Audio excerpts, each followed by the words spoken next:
Masakay ka nga sa aeroplano. Ang sakay mo, mayor sa Arabo. Magkano ang pamasahe? 8. Si Mayor. Sagot ni mayor yan. Sagot yan ni Mayor. Sup guys, ngayong mga po na to ay maghahango tayo ng uling. Pakikita ko sa inyo kung paano ko ihango ang uling. Yung uling na baon ng yog. Okay, tara.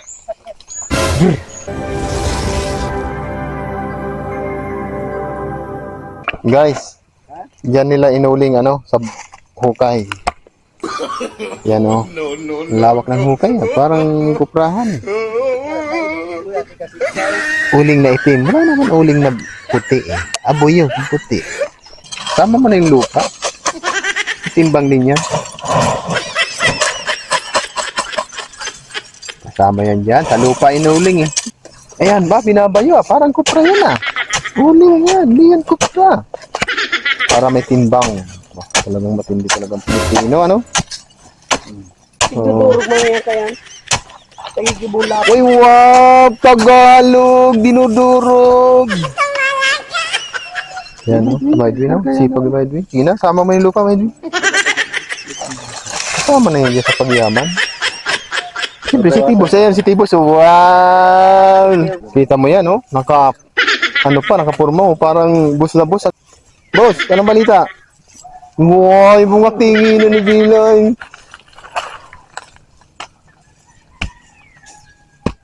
Yan.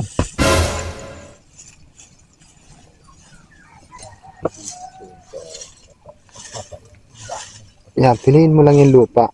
Iwan mo yung uling. Pagkatsura tumakay ko yan.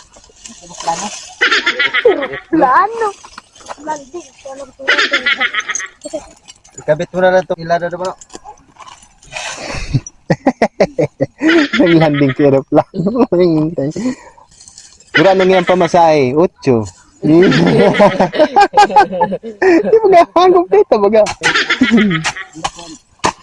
Kompleto yan. Kaya anong yung pasahero mo? Arabo. Ang pamasahe 8. Ang sakay, mayor. Masakay ka nga sa aeroplano. Ang sakay mo, mayor sa Arabo. Magkano ang pamasahe? 8. Si Mayor. Sagot ni mayor yan. Sagot yan ni Mayor. Lulukabon. Guys, ganito ang pagtali niya, Yan. Buo. Hindi pwedeng hindi. Yan. Kailangan pulido. Yan, may pantay pala. Saan ganito? Yan. Gilak mo.